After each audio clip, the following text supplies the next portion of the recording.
अस्सलाम वालेकुम। ऐसे Nadeem again with a new video new vlog. और सबसे पहले जितने भी अहले पाकिस्तान हैं उन सबको जश्न आज़ादी मुबारक, हैप्पी इंडिपेंडेंस डे। आज 14 अगस्त 2024 का दिन है। बट कहीं ना कहीं सोशल मीडियाज़ हम देख रहे हैं, न्यूज़ देख रहे हैं, मायूसी का आलम है। Like everyone is not really happy, like happy happy होता है ना, वैसा हैप्पी नहीं है। कहीं ना कहीं पे मायूसी कुछ ज़्यादा है। एंड उसका वन ऑफ द रीज़न बहुत से भी हो सकते हैं, बट सबसे बड़ा रीज़न ये है कि हमें जो एक पर्पस था, यानी कि जो हमने अपना मुल्क बनाया है, उसका जो पर्पस था, शायद हमें कहीं ना कहीं पे उसकी रिविज़न की ज़रूरत है कि हमें ज़रा रिवाइज़ करें कि ये अगर मुल्क हम ना लेते या ये मुल्क हमारा ना बनता तो जो हालात जा रहे थे वो किस तरफ जाते। तो एक छोटी सी हम ऐसा करते हैं कि समरी या एक छोटी सी अपनी याद दहानी के लिए चलते हैं एक हल्की सी हिस्ट्री की तरफ। लाइक बहुत ज़्यादा टाइम नहीं लेंगे। बट ये बात स्टार्ट हुई थी कि जब मुगल्स जो थे वो सब कॉन्टिनेंट पे बादशाहत करते थे। तमाम फासले नहीं, फासले तो थे बहरहाल, लेकिन तमाम फैसले जो थे वो मुग़ल बादशाह लोग करते थे। ठीक है। और सबको पता था कि जो मतलब उस वक्त जो यूके था यानी यूनाइटेड किंगडम, वो कॉलोनाइजेशन या मसले मसाइल या जंगी जुनून या इन तरह की चीज़ों में वो ज़्यादा जो था इन्वॉल्व हो चुका था। और उस वक्त पूरी दुनिया में वेरी वेरी गोल्डन फिश जो थी वो सब कॉन्टिनेंट का इलाका था। बिकॉज मादनियात के हिसाब से, रिसोर्सेज के हिसाब से, each and every thing gold mine जो थी वो थी सब कॉन्टिनेंट। और ये बात पता थी किसको? यूके वालों को तो नहीं, बट हम कहते हैं कि ईस्ट इंडियन जो कंपनी थी उसको पता थी। तो उसने सोचा कि यार अगर यहाँ पे हमारे फैसले हमारी तरफ से होना शुरू हो जाएं तो हमें बहुत सा फाइनेंशियल प्रॉफिट हो सकता है। अब वो फाइनेंशियल प्रॉफिट कैसे हो सकता है? या तो मुगल से आप दोस्ती इतनी करो कि आप जो बात उसको बोलो वो वहाँ पे अप्रूव कर दे, बट ऐसा मुमकिन नहीं था। तो उन्होंने सोचा कि चलिए शुरू करते हैं। बहरहाल ये बात स्टार्ट हुई 1600 से, इस आज 2024 है, आप 1600 की बात कर लें, यानी 1600 से बात स्टार्ट हुई। उस वक्त की जहांगीर जो थे आपके मुग़ल बादशाह थे, तो थोड़े बहुत गिफ्ट्स वगैरह दिए, मतलब अच्छे खासे तहाइफ दिए जहांगीर साहब को। और बादशाह तबीयत थी तो वो ज़रा खुश हुए और उन्होंने एक इनको रॉयल परमिट दे दिया फॉर द बिजनेस, बिकॉज तजारत की गर्ज से आए थे। दे सेड कि जी हम इसको ये बना देंगे, हम यहाँ पे ये वाला बिजनेस करेंगे and we will give you the good, very very good commission. और हमारे जो बादशाह उसके मतलब 1600 के बाद जो हमारी बादशाह में जो सबसे चीज़ नुमायाँ थी वो ये आ गई थी कि बादशाह ज़्यादा आ गई थी। Like they don't really care for the हुक्मरानी, they just really care for the बादशाह टाइप ऑफ स्टफ। सो वहाँ से ये चीज़ें स्टार्ट हुई। ईस्ट इंडियन कंपनी को पता चल गया कि भाई ईजिएस्ट वे है कि इनको फ़िलहाल के लिए हमने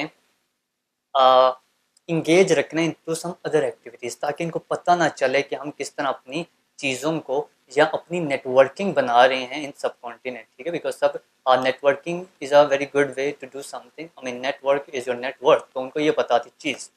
और देन उसके बाद हुआ ये कि फिर आपको पता ही होगा कि ज़्यादा तंजली 1857 तक आई कि जब आपके अकबर बादशाह साहब थे। और फिर ये हुआ, फिर वो हुआ, हम उस चीज़ों पे नहीं जाते। But at the end of the day east Indian company ने अपनी जो थी साख बिठा ली इन सब कॉन्टिनेंट। उसके बाद मसले मसाइल कहाँ से पैदा होना शुरू हुए? पैदा ये होना शुरू हुए कि मुसलमान जो थी वो हुक्मरान पार्टी थी, यानी बादशाह जी थी मुसलमानों की थी। बहुत से फैसले होते थे जिनमें मुसलमानों को ही एज मिलता था, मुसलमानों को बेनिफिट मिलता था। और ये बात हमेशा चुभती थी किसको? हिंदुओं को। और हिंदू अक्सरियत में थे, ये बात बस आप याद रखें, हिंदू अक्सरियत में थे। बिकॉज मोहम्मद बिन कासिम जब सिंध की तरफ से 712 में है तो उसके बाद इस्लाम सब कॉन्टिनेंट में आया, उससे पहले यहाँ पे इस्लाम नहीं था। तो हिंदू जो नेशन थी वो यहाँ पे बहुत ज़्यादा जो थी इन नंबर्स में थी। ठीक है। उसके बाद फिर क्या हुआ? फिर बुग्ज आया, मतलब अंग्रेज यानी ईस्ट इंडियन कंपनी, वो तो आपके साथ उनकी दुश्मनी तो थी, मेंटली तौर पे या दिल से उनकी दुश्मनी तो थी, बट हिंदू जो थे वो भी बुग्ज रखते थे मुसलमानों के खिलाफ। और वो इस ताक में थे कि जिस दिन कोई ऐसा सीन हुआ, मतलब सॉरी सीन वर्ड यूज़ करना तो इतना अच्छा नहीं, एक्सपंज कर देते हैं, पर कुछ ऐसा माहौल बना तो हम यहाँ पे मुसलमानों पे किसी प्रोविंशियल तौर पे, किसी स्टेट के तौर पे कुछ भी करके अपनी हुकूमत करेंगे, अपने बदले अपने फैसलों पे जो हैं फैसलों के ज़रिए पूरे करेंगे। और मुसलमानों को ये बात पता थी। लाइक मुसलमान नोज मतलब बहुत पहले मुसलमानों को पता चल गया कि भाई पहली चीज़ कि यहाँ पे अगर क्या होता है, या बादशाहत होगी, बादशाह तो हो नहीं सकती क्योंकि अंग्रेज़ है, कॉलोनाइजेशन करता है अंग्रेज़। अंग्रेज़ यहाँ से निकल जाएगा आज से 100 साल बाद, 50 साल बाद, 10 साल बाद, या जब भी निकलेगा तो पीछे आएगी डेमोक्रेसी या कुछ भी ऐसा सिनेरियो आएगा कि जिसमें अक्सरियत दी जाएगी, और अक्सरियत जो है हिंदू की है, यानी कि हमारे हक में कभी कोई फैसला नहीं आएगा। और वो कैसे मुसलमानों को इल्हाम हुआ? वो ऐसे इल्हाम हुआ बिकॉज हम बहुत से गवर्नमेंट इदारों में जब जाते थे, हम बहुत से ऐसे हलकों में जाते थे जहाँ पे हिंदुओं की अक्सरियत है, तो वहाँ पे जो मुसलमानों के साथ रवैया था वो बहुत ज़्यादा अहमकाना किस्म का था। बिकॉज मुसलमानों का मज़हब इस्लाम जो है, हमारा हमारा जो मज़हब है, उसमें सबसे जो हमें बेहतरीन चीज़ सिखाई जाती है वो इंसाफ, मियाँ नरम। और हिंदू मज़हब जो है उसमें सबसे पहले ही चार, आप उसको फ़िरके कहें या चार पार्ट्स पे डिवाइड है। एक जो है शूद्र है, और एक ब्राह्मण है। ब्राह्मण यानी कि सबसे टॉप पे, शूद्र यानी सबसे नीच। तो उनका रवैया ही अपने लोगों के अगेंस्ट ही बड़ा होता था, लाइक रेसिस्ट टाइप किस्म का। मतलब शुरू से ही वो चार पार्ट्स में डिवाइड था, तो मुसलमानों के साथ भी वही वाला रवैया इख्तियार करते थे कि जो वो किसी शूद्र के साथ रवैया इख्तियार करते थे। मुसलमानों को पता था ये चीज़ होगी। सो बहरहाल कायद आज़म मोहम्मद अली जिन्ना, इल्लामा इकबाल साहब, सर सैयद अली ख़ान, एंड बहुत से हमारे मुसलमानों के अच्छे लीडर्स जिनको पता चल गया था फ्यूचर का कि जी इसके बाद ये चीज़ें हो सकती हैं, तो सबसे बेहतर यही हल है कि मुसलमानों के लिए एक अलग प्लेटफॉर्म हो, अलग मुल्क हो, कि जहाँ पे वो अपने फैसले अपने हिसाब से कर सकें। Because they know what's the good for the Muslims, they know what's good for themselves. तो यहाँ से फिर हमारी बात स्टार्ट होती है, ठीक है। इसमें फिर हमारे इलेक्शंस होते हैं 1937 से, जो ग्रेजुअली इलेक्शन स्टार्ट होते हैं 1939 तक जाते हैं। मुस्लिम लीग, ये सिर्फ मुस्लिम लीग उस वक्त थी, तब मुस्लिम लीग नून काफ था, कुछ नहीं था, जस्ट मुस्लिम लीग थी। बेहतर कारकर्दगी हुई। पता चला कि शायद बहुत से मुसलमान जो हैं बहुत हद तक जमात इस्लामी को सपोर्ट कर रहे हैं, बहुत हद तक सपोर्ट कर रहे हैं तो दी मुस्लिम लीग, मतलब the idea of having another country for themselves. और ये फैसला जब 1946 के जनरल इलेक्शन होते हैं, और जब 496 में से 425 सीट्स जो है मुस्लिम लीग जीतता है इन लीडरशिप ऑफ कायद आज़म मोहम्मद अली जिन्ना, तो इनका जो स्टांस है मज़ीद मजबूत हो जाता है कि जो मैनिफेस्टो था कायद आज़म मोहम्मद अली जिन्ना साहब का और जो इल्लामा इकबाल साहब का, कि हमें एक अलग नेशन चाहिए, हम मुसलमानों को, जहाँ पे हम अपने मज़हब के हिसाब से अपनी प्रैक्टिस कर सकें, अपनी डेमोक्रेसी हमारी हो, वहाँ पे हमें अपनी पर्सनल इंडिपेंडेंस हो, और जहाँ पे हमें हमारे हकूक़ मिले इकोनॉमिक के हिसाब से। बिकॉज यहाँ पे हमें पता है कि कुछ भी हो गया, बिकॉज मेन टॉप लेवल पे एक हिंदू होगा, टॉप लेवल पे कोई ना कोई अंग्रेज़ होगा, तो इस सवाल ही पैदा नहीं होता कि हम गवर्नमेंट के किसी भी इदारे में प्रमोट हो सकते हैं। तो ये भी एक पॉइंट था। सो एनीवेज, चार चीज़ें जो थी जो हमें एज मिल गई इन पाकिस्तान, या जब हम पाकिस्तान बनाना चाह रहे थे, तो हमें ये चार चीज़ें ऑल अराउंड या ऑल टुगेदर हम इन चार चीज़ों पे डिस्कस करते हैं, which is the first one, very first one, democracy. Democracy यानी कि अवाम के फैसले अवाम खुद करे डायरेक्टली, या वो उन लोगों को चुने जो उनका फैसला खुद कर सके। सेकंड, पर्सनल फ्रीडम, या जिसको आप बोलते हैं रिलीजियस फ्रीडम, यानी कि आप अपने मज़हब के हिसाब से हम अपने मस्जिद में अपना जो भी हमारा एक मतलब अपनी इबादत करने का जो भी एक तरीका है, उसको हम तरीक़ाकार अपना सकें। थर्ड में हमारे पास आ जाता है बेसिक राइट्स प्रोटेक्शन, यानी कानून हमारी हिफाजत करे, एक प्रॉपर लॉज एंड रेगुलेशंस हों। एंड फोर्थ में आ जाते हैं इकोनॉमिक क्राइसिस या इकोनॉमिक प्रॉस्पेरिटी, यानी कि जो फ़ायदा आपको हो रहा है वो फ़ायदा मुझे भी हो, अपनी मेहनत के हिसाब से, यानी मेहनत का फल मिले, यहाँ पे कोई सिफारिश ना हो। सो डेमोक्रेसी सबसे पहले हम डिफाइन करते हैं कि डेमोक्रेसी क्या होती है, ठीक है। वो शख्स हुकूमत में आए, या वो शख्स फैसला करे जिस पे मेरा और आपका एतमाद है, जिसको मैं चाहता हूँ आगे, जिसको आवाम चाहती है आगे। यानी कि ऐसा ना हो कि आपके पास सिर्फ एक ही बादशाह है। जिस तरह फॉर एग्जांपल हम अगर देखें तो हमारे पास जब बादशाह थी यानी मुग़ल हमारे पास हुक्मरान थे, तब भी हमारे पास डेमोक्रेसी नहीं थी, वो बादशाह थी, यानी बादशाह अकबर थे या जहांगीर थे, जो भी था वो एक आपके पास चेन चली आ रही है। बट इन डेमोक्रेसी क्या होता है? इन डेमोक्रेसी ये होता है कि हम लोग आते हैं, हम लोग देते हैं कि यार ये शख्स जो है इसकी बात अच्छी है, ये शख्स हमसे कनेक्ट कर रहा है फॉर सम रीज़न, और हम क्या करते हैं कि हम उनको वोट देना शुरू कर देते हैं या हम उनके हक में निकलना शुरू कर देते हैं। वो शख्स हमें एक लीडरशिप की क्वालिटी शो करता है और उसको फिर हम अपने हक में जब हमारा दिल करता है हम उसको वोट दे के या हम उसको चुन के अपनी राय दे के हम उसको हुकूमत में लाते हैं ताकि वो हमारे फैसले करे। इसको हम बोलते हैं डेमोक्रेसी। और डेमोक्रेसी पाकिस्तान बनाने का जो सबसे बड़ा मकसद था वो था ही डेमोक्रेसी। बिकॉज अगर पाकिस्तान ना बनता, मतलब अगर पाकिस्तान आज़ाद ना होता या पाकिस्तान के हम ये दो पार्ट्स ना करते कि एक हो गया आपका इंडिया, एक हो गया पाकिस्तान, तो हमेशा हमेशा डेमोक्रेसी की राह में कोई एक पार्टी विच इज़ कांग्रेस, उस टाइम कांग्रेस ये बेच चुकी थी, कांग्रेस जो थी वही हमेशा हुकूमत में आती बिकॉज हिंदू जो थे वो अक्सरियत में थे। आप ऐसा सिनेरियो बन ही नहीं सकता था कि जो हिंदू था वो किसी मुस्लिम को वोट देता। कुछ सिनेरियोस हो सकते थे बट ओवरऑल जो लॉजिक की बात की जाए तो उसमें यही सिनेरियो बन सकता था, तो वो डेमोक्रेसी भी आपकी बादशाहत में ही आ जाती। पर डेमोक्रेसी का इट्सेल्फ जो मेयर मकसद है वो एक मेरिट होता है, मेरिट सिस्टम हो जाता है। सेकंड फिर आपके पास जो one of the most main reason था वो था आपके पर्सनल राइट्स की प्रोटेक्शन, आपके जो रिलीजन राइट्स हैं उसकी प्रोटेक्शन। यानी कि एक बंदा जो है वो मुस्लिम है उसके राइट्स की भी हिफाजत हो और एक बंदा जो नॉन मुस्लिम है उसके राइट्स की भी हिफाजत हो।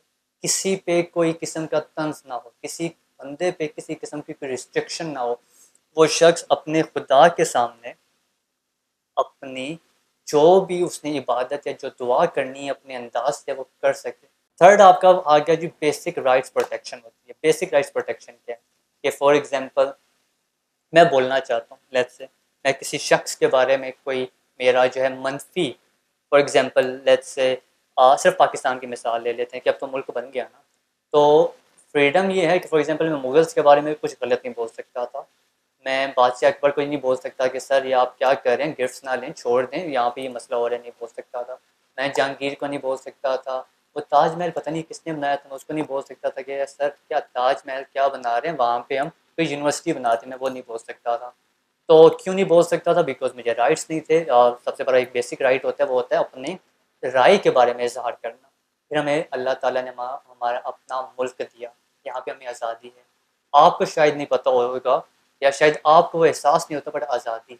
फॉर एग्जांपल अगर मैं आज, अगर मुझे शहबाज शरीफ साहब का कोई काम पसंद आता है, मरीम नवाज़ साहिबा को कोई काम पसंद आता है, नवाज़ शरीफ साहब का कोई काम पसंद आता है, तो ये मेरी राय है, मैं इस राय का इजहार कर सकता हूँ। मैं आपको बता सकता हूँ कि जी metro is one of the finest project in Pakistan जो बना है। एटम बम जो हमारा फॉर एग्जांपल हमने एटमी पावर अपने आप को बनाया, thank you to the Nawaz Sharif, ये मैं कह सकता हूँ। और इन केस मुझे कोई चीज़ बुरी लगती है, अगर मुझे कोई चीज़ बुरी लगती है, फॉर एग्जांपल मुझे तहरीक इंसाफ की एक पार्टी, मुझे इमरान खान साहब की कोई बात बुरी लगती है, मुझे लगता है कि जो धरना जो था उसमें बहुत हद तक स्पोर्ट इस्टेब्लिशमेंट में बोल सकते हैं, ये आपको एक फ्रीडम है। तो किसी भी मुल्क में जब एक फ्रीडम आती है, फ्रीडम ऑफ स्पीच, ये सबसे आपका एक बेसिक राइट है, वो आपको मिल रहा होता है। आपको इन छोटी छोटी चीज़ों का एहसास नहीं होता but the passage of time आपको ये एहसास होता है कि आपके पास ये पावर है। मैं जब चाहूँ मैं मुस्लिम लीग नून की तारीफ़ कर सकता हूँ, राइट है, मुझे कोई कुछ नहीं कहेगा।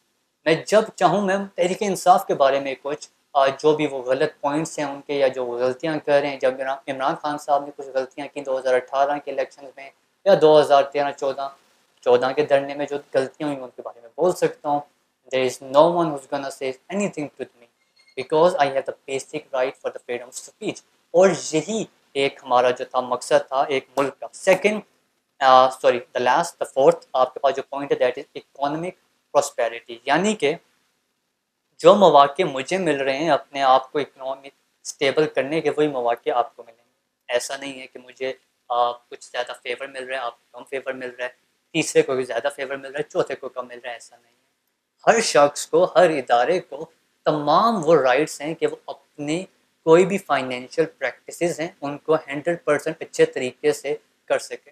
जहाँ पे बात यही हो रही है कि हम सबको वो राइट्स मिल रहे हैं कि हम अपनी इकोनॉमिक प्रॉस्पेरिटी कर सकें। आप सबके पास राइट्स हैं, डीएचए बन चुके हैं एक सोसाइटी।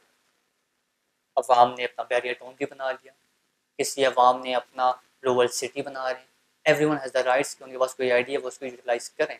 इसके अलावा जैसे अब भी 3000 समथिंग कनाल एरिया उसी मार्गला हिल्स के आसपास मिली हैं, ताकि आपका जो नुकसान हो रहा है, ताकि आपके मुकम्मल राइट्स हों, आपके पास मुकम्मल एक प्ले ग्राउंड हो या मुकम्मल ग्राउंड हो, ताकि आप भी इकोनॉमिक प्रोस्पेरिटी उतने ही मौके आपको मिले जितने मुझे मिल रहे हैं।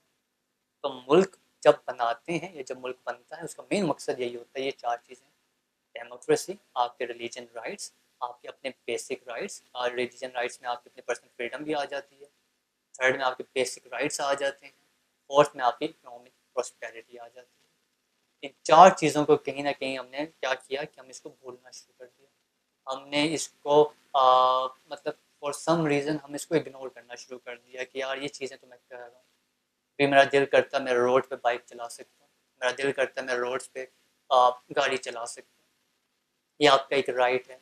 आपका दिल करता है आप किसी पार्टी के फेवर में बोल सकते हैं, मुस्लिम लीग नून के फेवर में बोल सकते हैं, आपका दिल करता है आप किसी पार्टी के अगेंस्ट बोल सकते हैं, तहरीक इंसाफ के अगेंस्ट बोल सकते हैं। यहाँ पे कोई इस तरह का रिस्ट्रिक्शंस नहीं है, ठीक है।